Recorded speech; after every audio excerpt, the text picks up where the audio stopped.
Vamos a conversar con el abogado Dionisio Llamas, de quien nos consta, somos testigos y beneficiarios directos de su oficio como abogado electoral. El tema es el que está vigente, como usted sabe.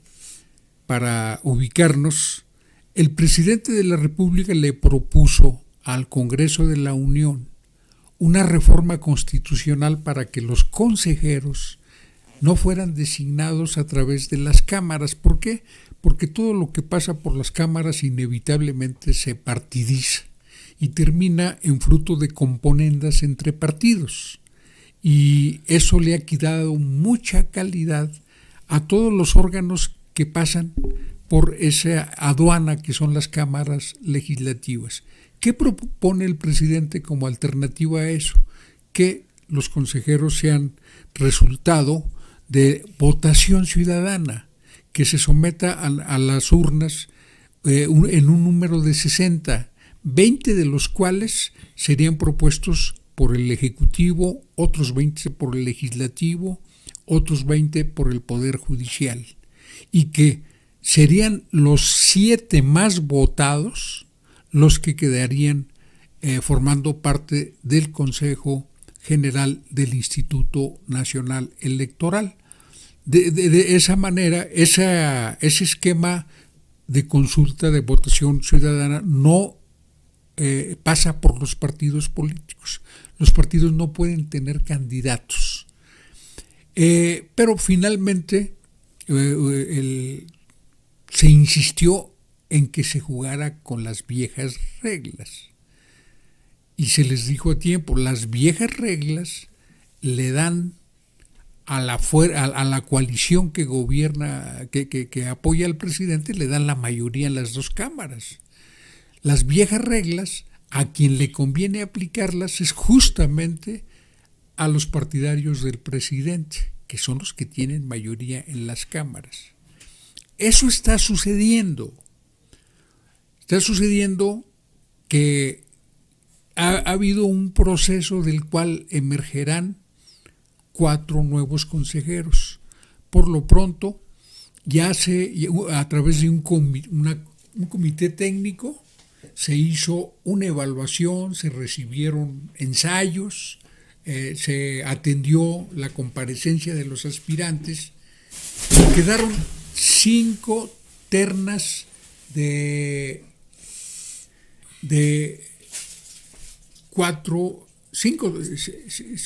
quintetas, de las cuales van a quedar solamente 4 quintetas, de las cuales van a quedar solamente 2 hombres y 2 mujeres. Pero no va a haber acuerdo porque no basta la mayoría simple, se necesita la mayoría calificada. Y es ahí donde los que pactan dicen, bueno, yo te apoyo a tantos que tú propongas, pero tú tendrás que aceptar a tantos que yo proponga. Así se ha hecho. Por eso los consejeros del INE siempre responden a un partido político o a otro, como Santiago Krill fue consejero nacional del IFE, y así le podemos estar dando muchos nombres. Hubo uno, Marco Antonio Baños, muy cercano a Amalio Fabio Beltrones, que era un conocido operador del PRI y que fue un cacique dentro de un largo periodo de este órgano electoral. Ahora, la posibilidad de que se resuelva sin componendas depende de la puesta en práctica de un mecanismo legal, la insaculación, es decir, de esos 20 quedan primero 4 y luego las 2 mujeres que quedan también por la vía de la insaculación, uno de ellos será presidenta del órgano electoral. De esa manera, ninguna fracción pactó con nadie. De ese modo, los 4 consejeros pues le tendrán que agradecer más a su buena fortuna que algún partido político el patrocinio, ¿verdad? ¿Cómo ves esto? ¿Cuál es tu situación? Bueno, muchas gracias por la invitación, estimado amigo. Bueno, claramente se tiene que este proceso para elegir a 4 nuevos consejeros del Instituto Nacional Electoral es un procedimiento que ya viene desde el 2014 en la reforma electoral, y como bien lo señalas, también está previsto que tiene que ser aprobado por 2/3 de los integrantes de la Cámara de Diputados, que es la mayoría calificada. Alguno de los nombres que aparecen en las quintetas, en las diferentes quintetas, tendrá que tener más de 330 y tantos votos para poder ser consejero del Instituto Nacional Electoral.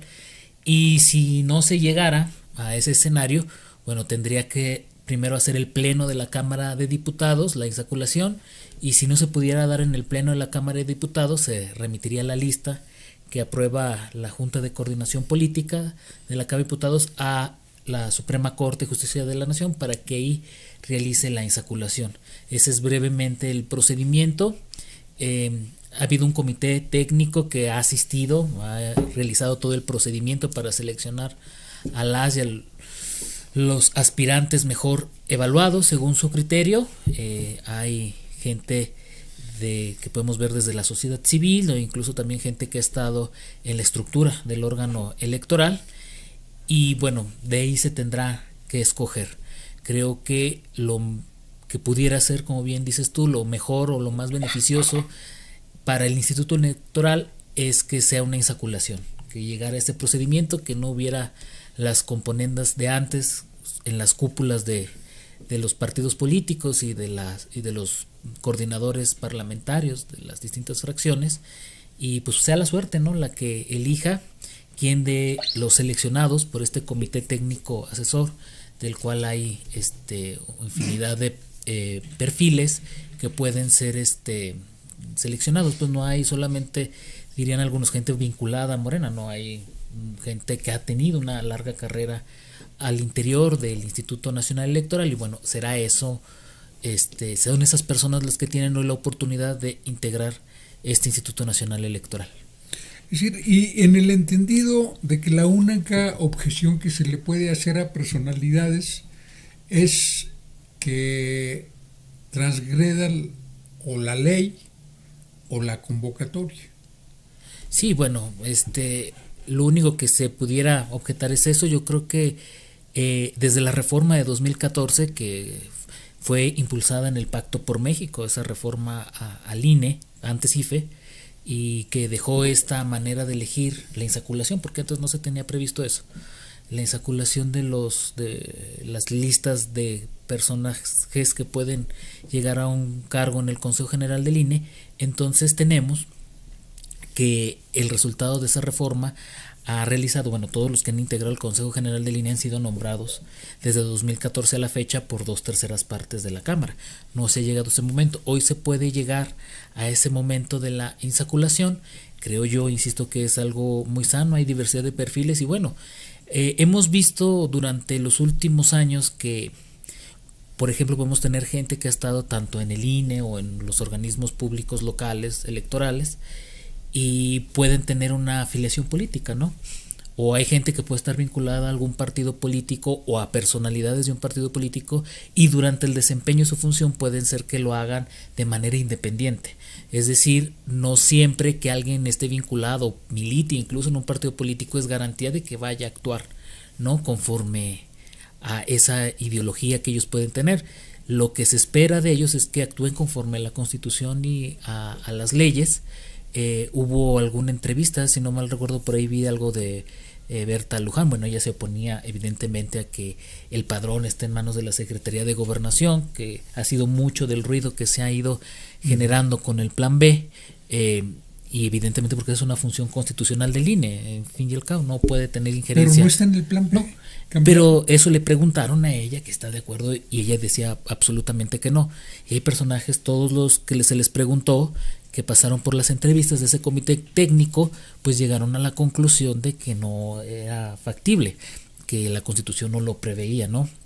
Incluso bueno, hemos tenido también muchos problemas desde José Woldenberg a la fecha de las filtraciones de los datos personales de todos los mexicanos que están inscritos en el padrón. Cuando Woldenberg era presidente del IFE, ¿se vendió Sí, hubo el padrón electoral? Sí, hubo una supuesta venta, creo que por parte de funcionarios de menor grado del Instituto Federal Electoral en ese entonces. Luego también hemos tenido que ha habido filtraciones, incluso hasta de partidos políticos, porque el padrón electoral en las casillas el día de la elección se comparte con los partidos políticos, con los representantes.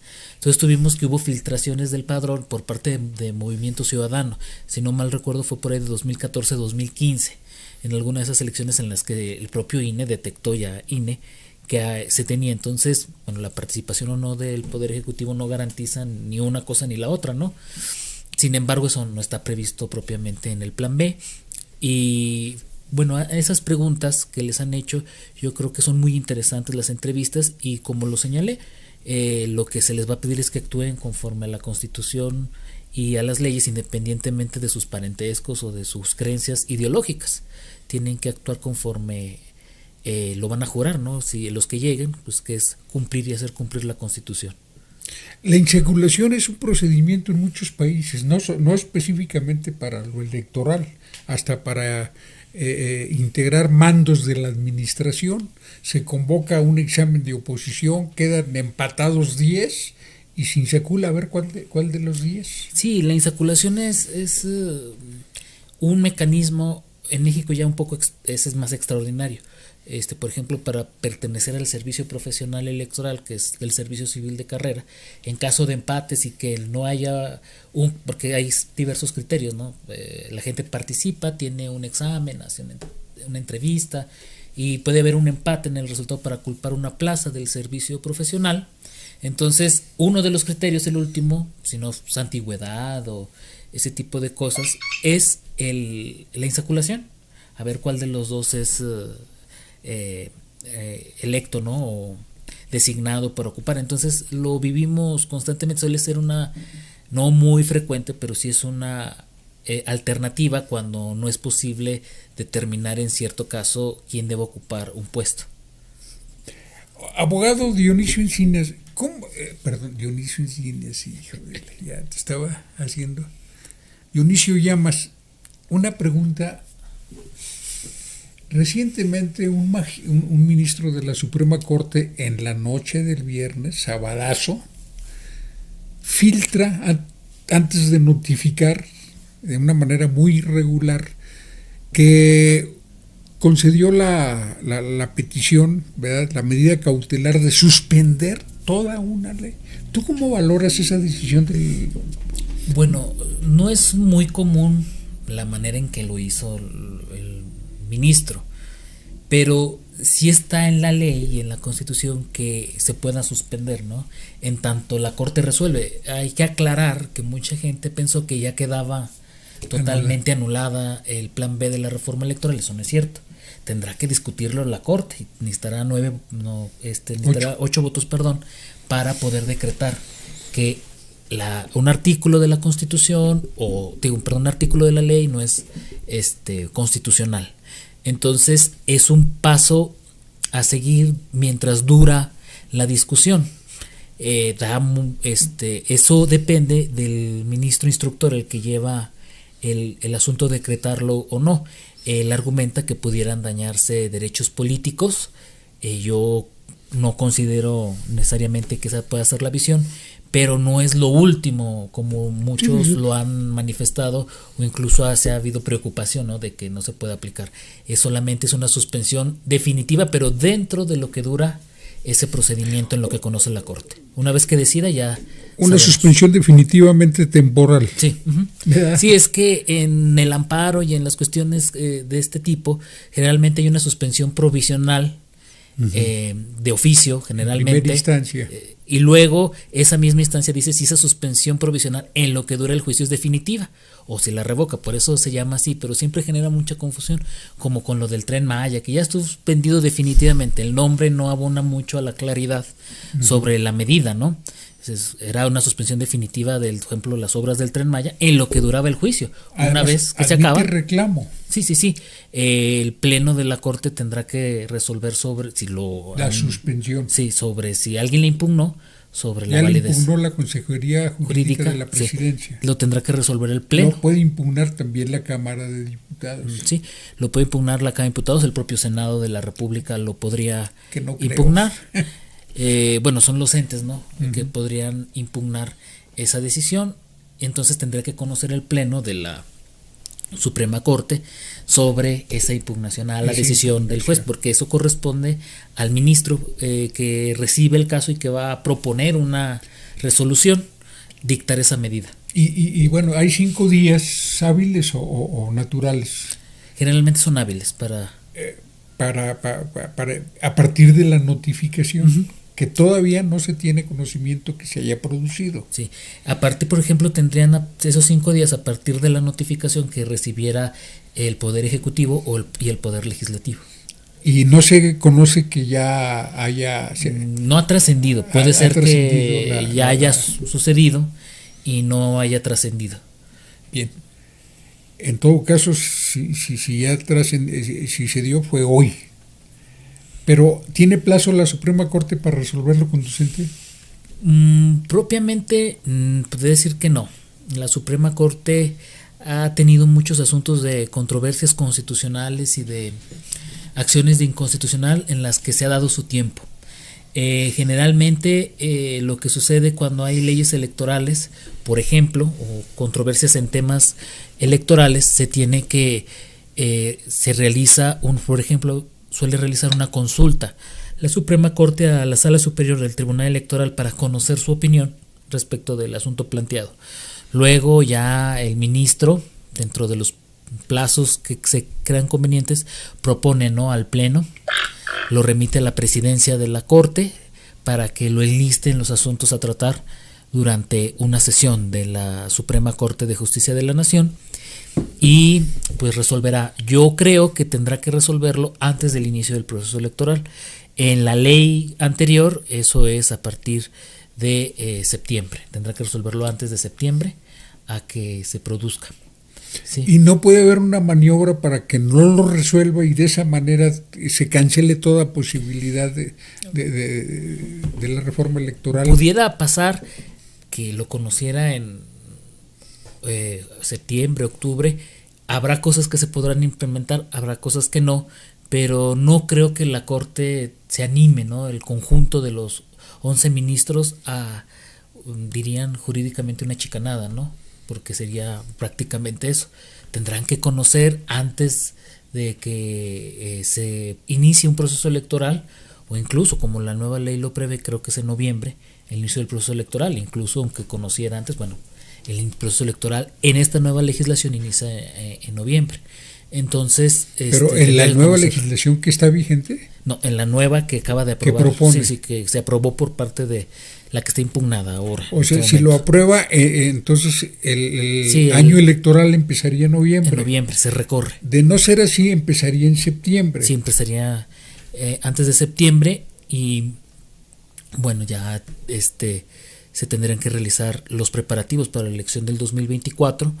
Entonces, luego podría generar cierta rispidez o no que pudiera implementarse al ser por cierto la reforma. Sin embargo, creo yo que la Corte no se va a aventar algo así. Yo creo que va a intentar resolver por lo menos hasta julio. Yo creo de este año resolverá sobre las acciones de inconstitucionalidad y las controversias constitucionales que se han emitido. Que incluso también pudiera ser que el nuevo instituto, la nueva presidencia del Instituto Nacional Electoral se desista por lo menos de las controversias constitucionales, porque es una posibilidad que la nueva integración del Consejo General diera lugar a que se desista el Instituto Nacional Electoral de las controversias constitucionales que puso a consideración de la Corte. Aunque habría otros interpuestos por por los partidos o ya serían acciones de inconstitucionalidad, ya no serían controversias. Sería acción de inconstitucionalidad, pero eso podría pasar, que incluso lo comenté en otro espacio, hace poco, bueno, también tiene facultades el consejero presidente, nueva consejera presidenta, para nombrar o para proponerle al Consejo General una nueva terna de secretario ejecutivo, secretaria ejecutiva. Toda vez que como el Consejo General nombra, también puede cesar en sus funciones Edmundo Molina, aunque la ley diga otra cosa o termine siendo declarada inconstitucionalidad del transitorio que lo expulsa del cargo de secretario ejecutivo del INE. Es decir, que esta nueva integración podría dar como resultado la remoción por parte del facultado legal para nombrarlo, que es el Consejo General, y el nombramiento de otra persona. Que hubo mucha... El Consejo General tiene la facultad de nombrarlo y de removerlo. Sí, lo puede remover a ellos y a todos los que son parte de las direcciones ejecutivas del Instituto Nacional Electoral y por diversas razones, por pérdida de confianza, etcétera. Eso es común en el INE y en los organismos públicos como el Instituto Electoral de Zacatecas. Eso es común. Entonces puede suceder, ¿no?, que la nueva presidencia proponga al Consejo en un acuerdo para remover y acto siguiente un acuerdo en el cual somete una terna a consideración de todo el Consejo General de secretario ejecutivo. Entonces aún está en esa posibilidad, no hay... Ahora, hasta donde puedo vislumbrar la situación electoral contrastándola con el pasado, sobre todo con el 2018, pues realmente la coalición que encabeza el presidente ahora no necesita tener mayoría en el INE para ganar las elecciones. No, bueno, es que el Instituto Nacional Electoral simplemente organiza, ¿no?, la elección. El resultado de eso pues lo decide la ciudadanía, ¿no? Y la ciudadanía fue contundente. Antes no tenía un solo gobierno Morena, la coalición que apoya al presidente, y la totalidad de los gobiernos locales operaron contra Morena, porque todos eran del PRI, del PAN, independientes, de otras opciones, ¿no?, contrarias. Sí, bueno, evidentemente el presidente ni el movimiento que le encabeza no necesita de tener mayoría en el INE. Creo que es una cuestión de una nueva regla. También lo he comentado mucho que el INE no es una isla aparte, ¿no?, del Estado de Derecho, y debe de ser consciente el Instituto Nacional Electoral y los nuevos integrantes que tenga su Consejo General, que el Instituto Nacional Electoral depende, aunque sea autónomo, también de los poderes ejecutivo, legislativo y judicial. Y la ciudadanía en el 2018 eligió una nueva manera de hacer política. Se podrá estar a favor o en contra, que es legítimo, pero el nuevo mandato a través de las urnas es que todo el gobierno y todos los órganos del gobierno de México y del Estado, como puede ser el Instituto Nacional Electoral, tienen que ser más austeros, es decir, hacer más con menos. Y de ese mandato que fue expresado en las urnas por los ciudadanos, el Instituto Nacional Electoral no puede hacerse a un lado, no puede hacer caso omiso de la voluntad popular expresada en las urnas. Y creo que lo grave de la utilización del INE por parte de Lorenzo Córdoba y Ciro Murayama es que han puesto en entredicho por una parte de la población al Instituto Nacional Electoral, que de 2006 para acá había batallado mucho en recuperar algo de prestigio después de la elección del 2006. Entonces, poner en entredicho de nuevo a la institución electoral por parte de estos dos personajes y después de tanto esfuerzo de muchos hombres y mujeres que han estado en esos organismos y que realmente han hecho bien su trabajo, pues ha generado un descrédito en cierta parte de la población y pone en riesgo a ese instituto, porque algo que no puede perderse y no puede... Los mexicanos no podemos dudar de la credibilidad y de la imparcialidad del Instituto Nacional Electoral.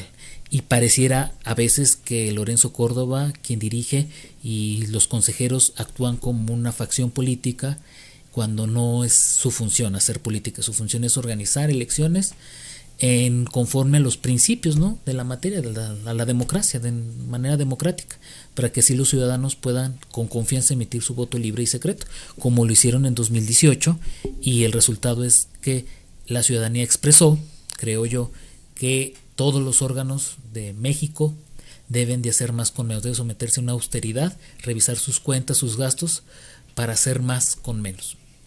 A mí me llama mucho la atención cómo los grandes medios de comunicación que están volcados en apoyo a Lorenzo Córdoba, como se vuelcan en apoyo a todo aquello que pueda afectar la imagen y la fuerza del presidente de la República, no han logrado subir a la palestra las voces de 9 de los 11 consejeros nacionales. Los únicos que hablan son Ciro Murayama y Lorenzo Córdoba. Pero creo que los otros 9 con su silencio hablan, ¿no? Es decir, no comparten, creo que notoriamente no comparten el tono tan faccioso, tan entregado al discurso del bloque opositor que ha caracterizado a Lorenzo Córdoba y a Ciro Murayama. Lamentablemente creo que es así.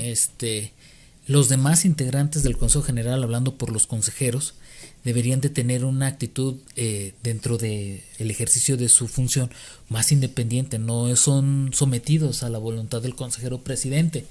Ellos tienen independencia y propia voz y voto dentro del Consejo General y pueden disentir. Y si fueran críticos, yo creo que también estarían más aislados de muchos medios de comunicación. Luego los egos o las ganas de figurar de algunos puede ser que opten por seguir con la deriva un poco parcial, ¿no?, que ha tenido el instituto que hasta el momento encabeza Lorenzo Córdoba, y la voz más fuerte de los consejeros, que no son el presidente, pues Ciro Murayama. Entonces ese es el detalle. A mí me llama mucho la atención, yo lo que escucho de lo que manifiestan tanto los consejeros del INE como el discurso de los comisionados del INAI, del Instituto Nacional de Acceso a la Información, es una coincidencia total con el discurso del bloque opositor.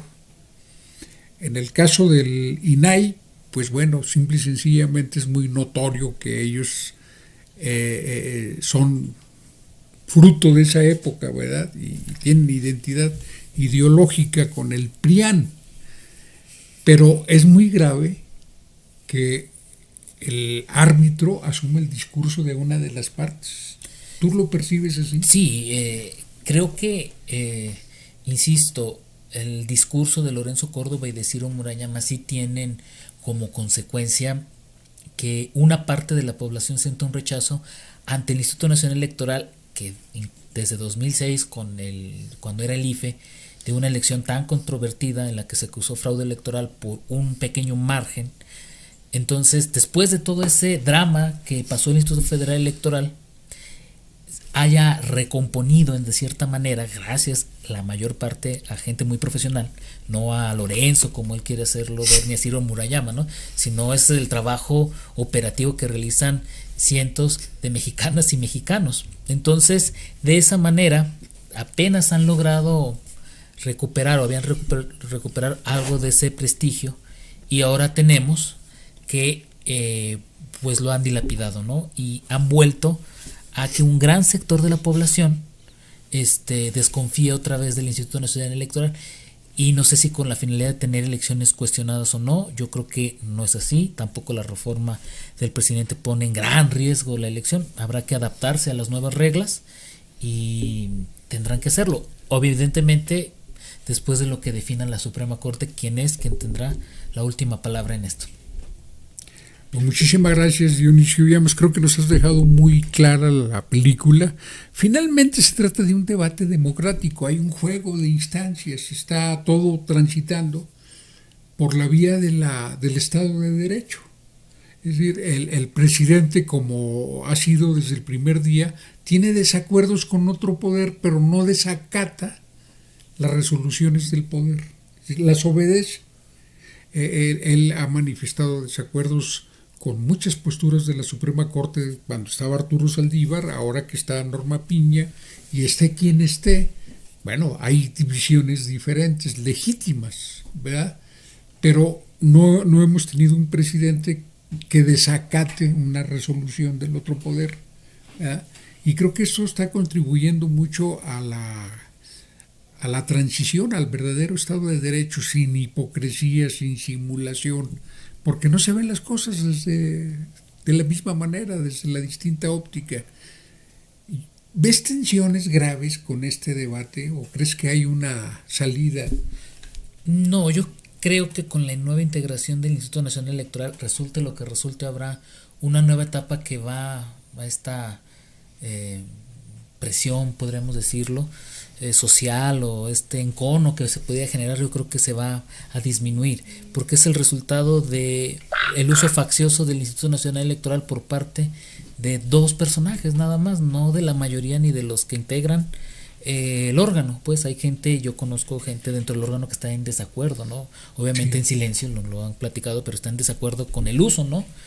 Incluso sí, también podrán estar en desacuerdo con la reforma, pero también están en desacuerdo desde su visión con la manera en que han comunicado sus desencuentros con el Poder Ejecutivo y con el Poder Legislativo. El propio Ugalde, que fue presidente del IFE en 2006, hizo un reproche público a Lorenzo Córdoba y lo señaló como que le estaba haciendo un grave daño al INE con su comportamiento.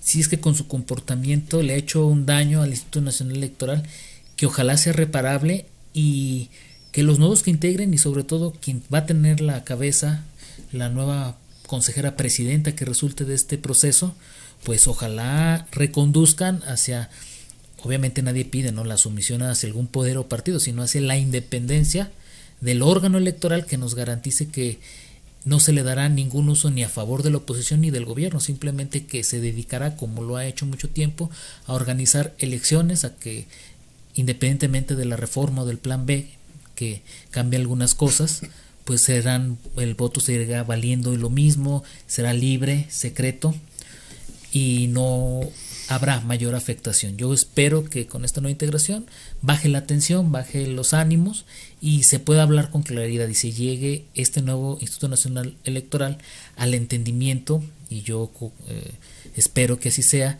de que el Instituto Nacional Electoral tiene que hacer más con menos, tiene que respetar las leyes, la Constitución, en lo que nos guste o no, tanto en salarios, que es tal vez lo que no les guste, pero en maneras de hacer elecciones que tal vez es lo que les guste, pues tendrán que respetarlo.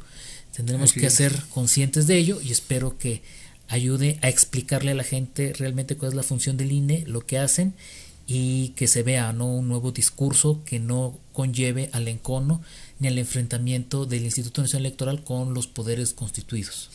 Pues muchísimas gracias, abogado Dionisio Llamas. Vamos a estar pendientes de la evolución y mantengámonos en contacto para poder ir nutriendo aquí a nuestro público de la información que vaya generando este proceso. Suena muy interesante. Creo que esta semana va a ser decisiva, porque el plazo es el viernes, ¿verdad? Sí. Sí, esta semana es decisiva. Para el 3 creo que ya los deben tener nombrados, porque se va el 4 o el 5, creo el 5 de abril ya deja de ser consejero. 4. El 4 deja de ser ya consejero presidente, y el 5 tendrán las nuevas funciones aquellos